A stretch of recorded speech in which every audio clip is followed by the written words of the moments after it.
If you're somebody who wants a taste of European styling and performance, especially for a vehicle under $40,000, Volkswagen has been your go-to option, and in fact, your only option in this segment and class. When we take a look at the compact sedan market, we always think about the Honda Civic, Toyota Corolla, Hyundai Elantra, or maybe even the Mazda 3. And the Volkswagen Jetta has kind of been a dark horse the past 5 years, and I've never really understood why, because it gives you a good amount of tech features, decent performance, but also, I think, upscale styling, especially right now in the 2020s. And in this video, we're going to take a look at the 2024 Jetta Sport. This trim, in my opinion, is a great value, but also gives you a nice list of features at an affordable price point. We're going to take a look at the exterior, the interior, take this car out for a test drive, and see why, if you're looking at buying a compact sedan that is affordable, that is economical, but also gives you a decent powertrain and no CVT, then maybe taking a look at the 2024 Volkswagen Jetta might be a great decision. Now, before we get in this video, I'd like to thank Quirk Volkswagen of Braintree in Braintree, Massachusetts for allowing me to do this review. Their link will be in the description below, so you can check out their extensive Volkswagen inventory. Also, before we get started, make sure to hit the subscribe button and click the notification bell so you're notified every time a new video goes live on the channel. And so, without wasting any further time, let's get right in this review. With the compact sedan market shrinking the last few years, as brands no longer see the value in spending the time and money to develop cars that Americans deem unworthy as daily drivers, there has been a consolidation in this class for Japanese manufacturers, specifically Toyota and Honda. Volkswagen, being the only European alternative in this segment, has continued to stay relevant throughout the decades by providing a compelling, all-around solid sedan that may not have been known for a defining quality that we often associate with rivals, but was the attainable German car that gave buyers a fun choice in this market.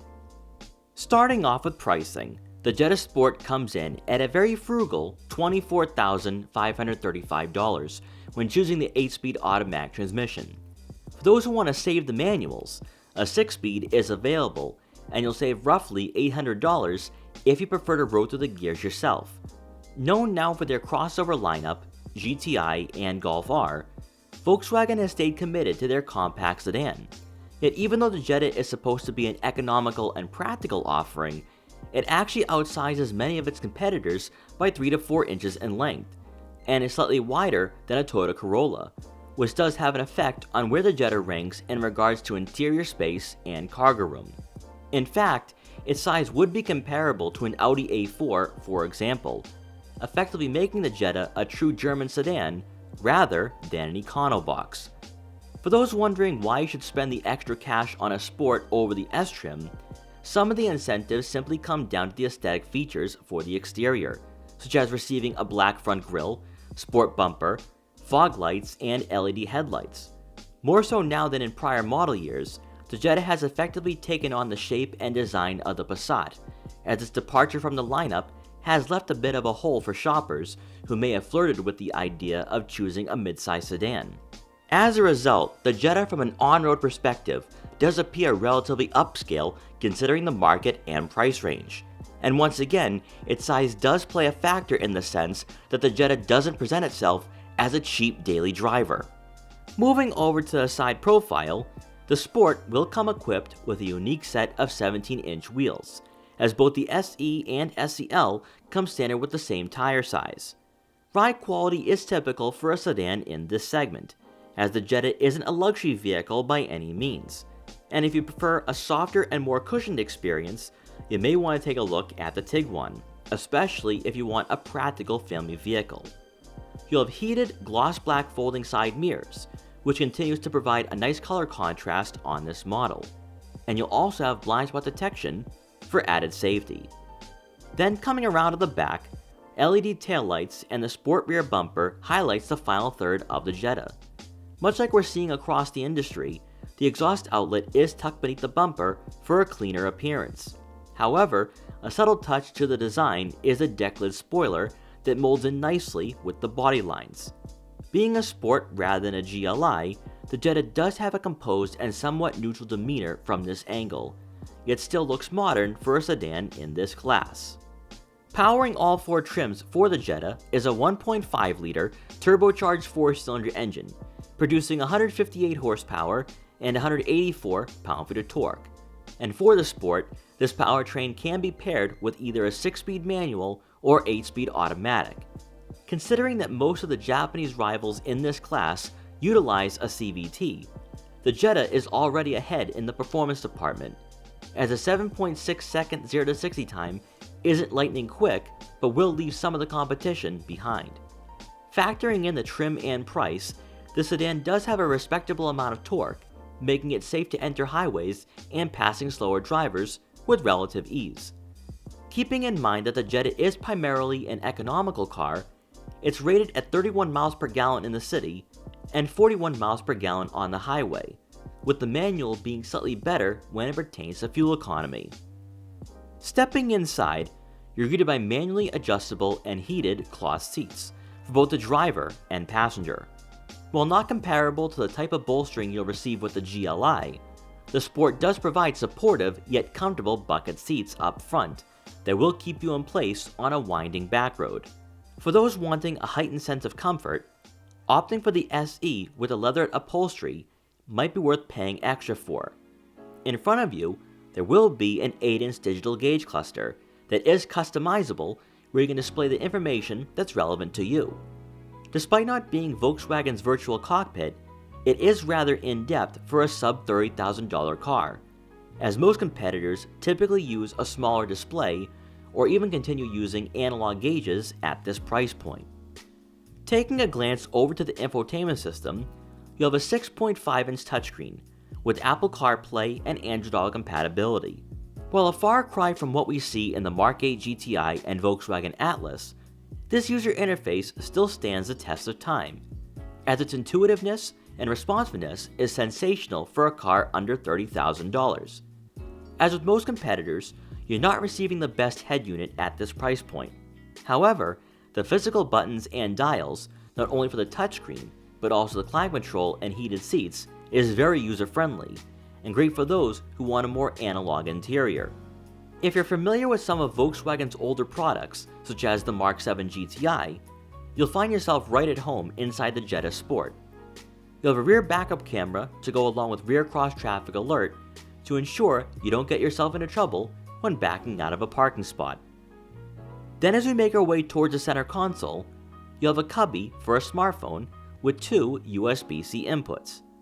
Next to the gear shifter are the buttons for your parking brake, auto start stop, and eco mode, and on the right will be the 12-volt outlet. For the center storage compartment, you'll have plenty of room for smaller items, and around at the front seating area, the Sport does not offer a power moonroof. Now moving on to the second row, we're going to start off on the passenger side. And this has been adjusted all the way back and is somewhat on a recline. And surprisingly, I have about 1 to 2 inches of legroom remaining here. Volkswagen has always done a very good job with their sedans and actually their crossovers as well, where they're very spacious and practical but also family friendly. Typically for a compact sedan like the Jetta, you probably wouldn't try squeezing in a growing family at all, especially with it being more compact and small. But if you are really on a very strict budget and you don't want to go with the Volkswagen Taos, so that might be more of a practical option, and you want a sedan, I think the Jetta is providing a lot of space here. Now, when it comes to the official figures, you're looking at right around 37.4 inches of legroom, which is identical to the Honda Civic, and I felt the Honda Civic was very family friendly for what it was, and the same goes for the Jetta. Also, when it comes to headroom, you do have a decent amount of it, so if you do have taller passengers joining you on maybe a bit of a cruise or maybe a weekend getaway, I think everyone should feel pretty comfortable and not claustrophobic at all. But let's talk about the center seat. Now, as we move over to that center seat, you do have some decent placements for your feet, but the center hump is pretty aggressive.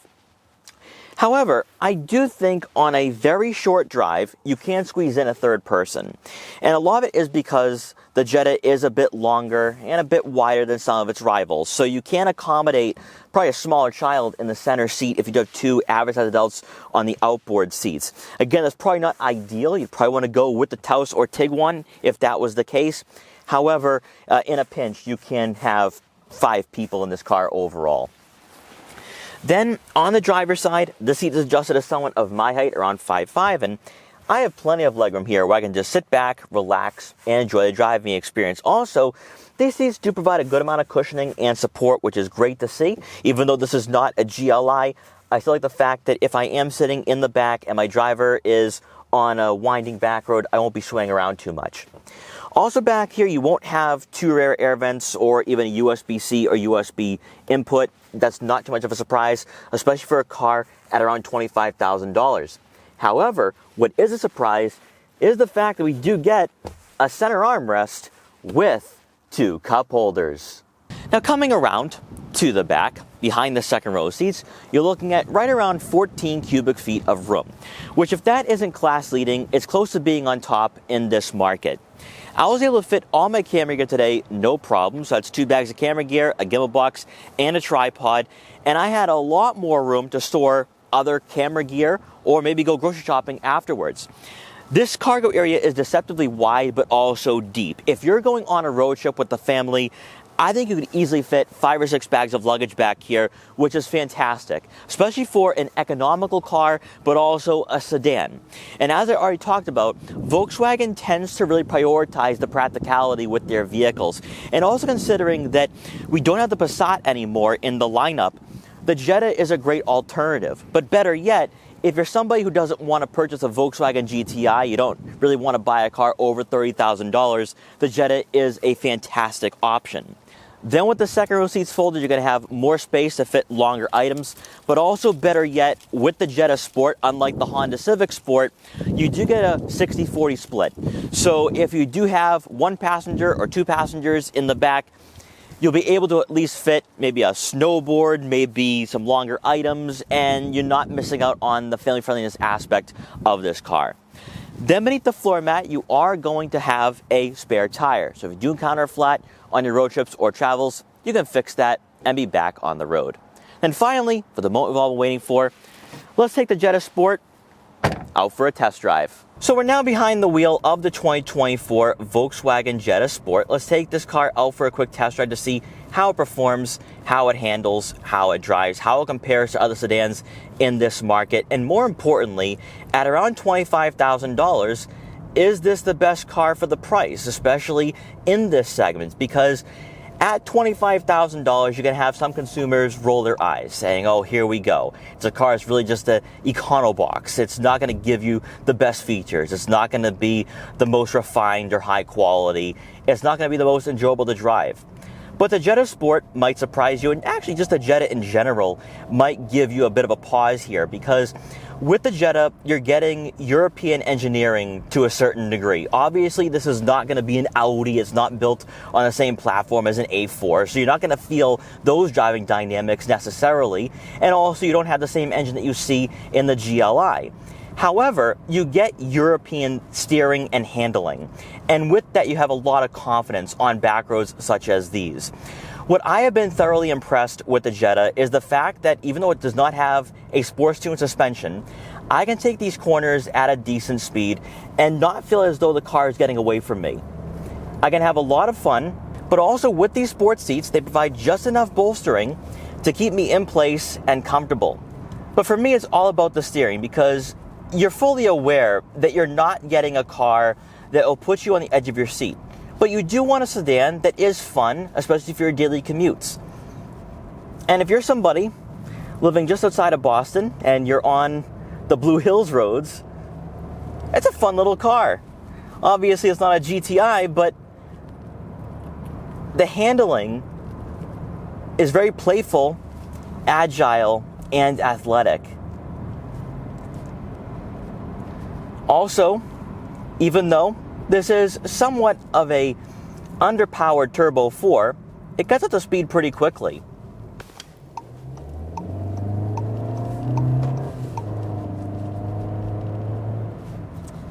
Also, with that 8-speed automatic transmission, there's none of that droning that you'll see in CVTs in competitors. So just from that standpoint alone, you're getting a car that feels more fun to drive. But also, this 4-cylinder isn't that loud at all. When you do get into the throttle, still has a nice little sound to it. It's audible, but it's not annoyingly loud, which is exactly what I'd like to see. But also, for road noise, at around 40 miles an hour, not really hearing a lot of it. We have the 17-inch wheels, so it's a decent size for this type of car. And when you do go over the bumps and imperfections, you really don't feel them. Has a nice composure on the roadways, and it's also very comfortable as well. Obviously, if you're looking for something a bit more entry-level luxury-like, go with the SE or SEL. However, at $25,000, and we have featured a lot of cars in this market in the past, it does a very good job of feeling upscale for the price, but also it doesn't feel cheap. And especially now in the 2020s, when you're looking at buying a car under $30,000, your expectations are going to be kept to a very low minimum. However, what Volkswagen has done with the Jetta is give you a car that feels quite nice. Obviously, technology is what drives this market now, so people are really enamored with the Hyundai Elantra. However, what I love about the Jetta is that you got a full digital gauge cluster, especially for the Sport, but also the infotainment system. The infotainment system, even though it was in older Volkswagen products, the interior just seems really nice. It feels German in here, which is something I can definitely appreciate.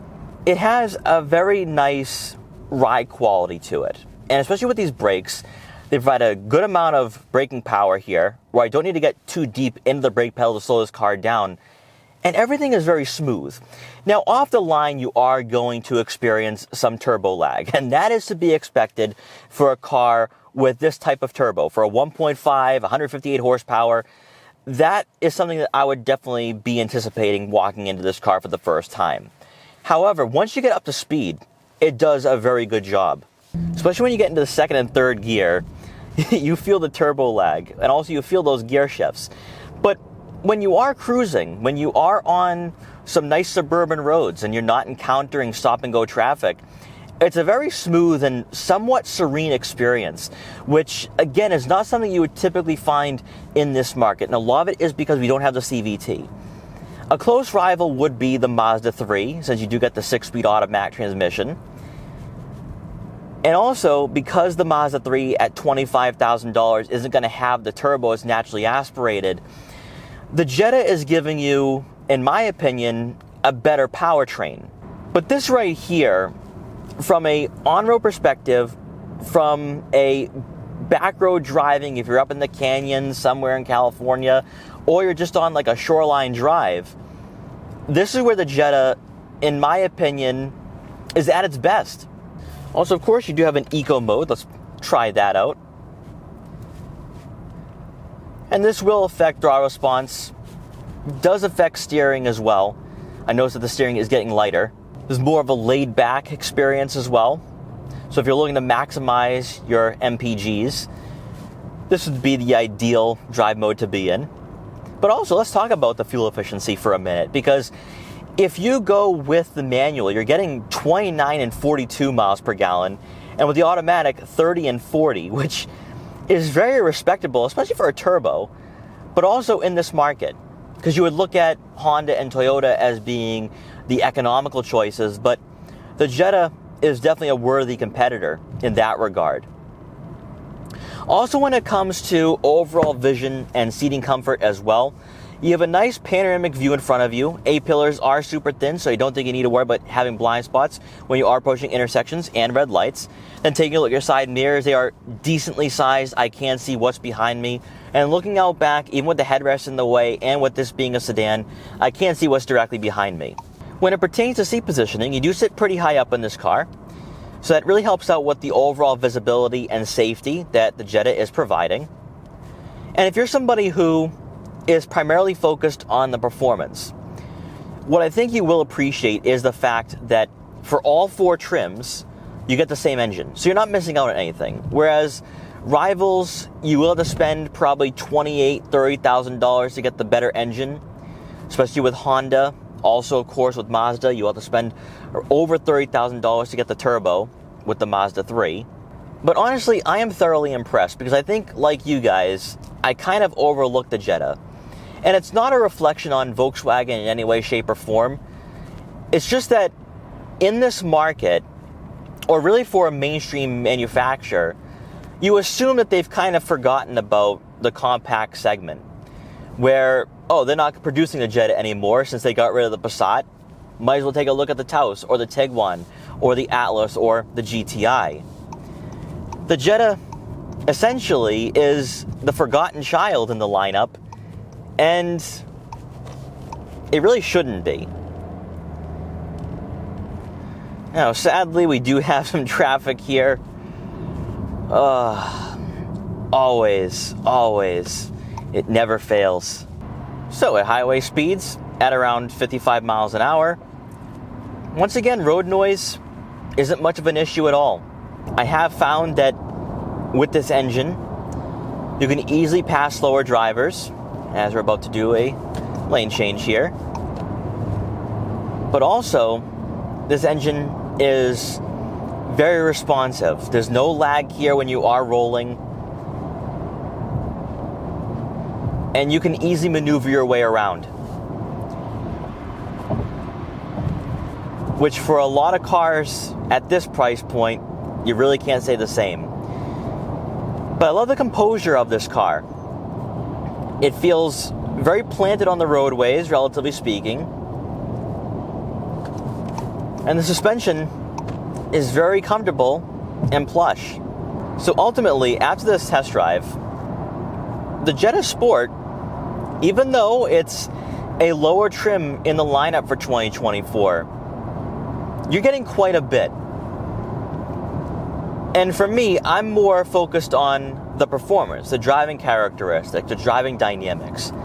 And it has genuinely surprised me. Because for a car that does not have a sports tuned suspension, for a car that does not have the biggest engine, the handling is really nice. The suspension provides some firmness. It's still comfortable though when you go over the bumps and imperfections. But also, you have a car that is responsive, that is quick, and for $25,000, feels refined. I mean, you don't really hear a lot of the outside world, even at highway speeds. There's no rattling, no creaks. This is pretty nice. This is very nice, actually. So to quickly wrap up my time with the 2024 Volkswagen Jetta Sport, what are my final thoughts and takeaways for this very affordable sedan? Personally, I think the Sport is the value pack in the lineup and might be the pick if you are looking at buying a car under $30,000, especially if you're looking at purchasing a Jetta.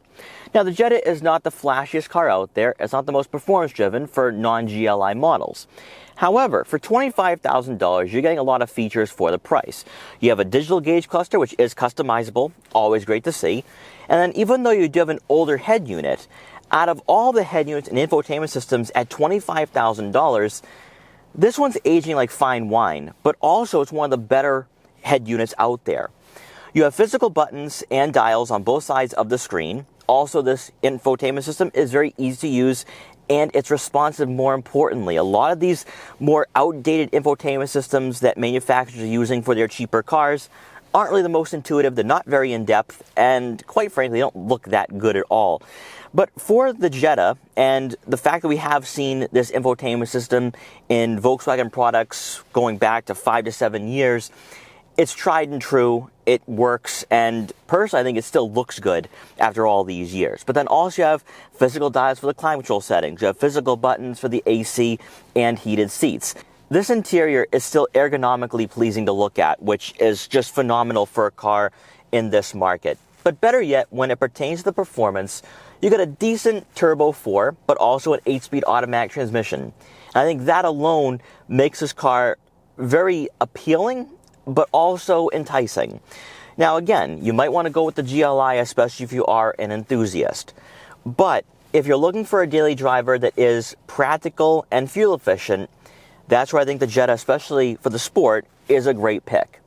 Obviously, with the SE and SEL, you'll get more of an entry-level luxury-like experience. But if you're strictly looking at buying a car an affordable car at that, definitely take a look at the Jetta Sport. So guys, thank you so much for watching this video. Please like, comment, share, and subscribe for more. Also make sure to follow me on Instagram at Boston Autoblog so you can see what I'm up to and what vehicles I'll be featuring in the future. And I will see you guys next time.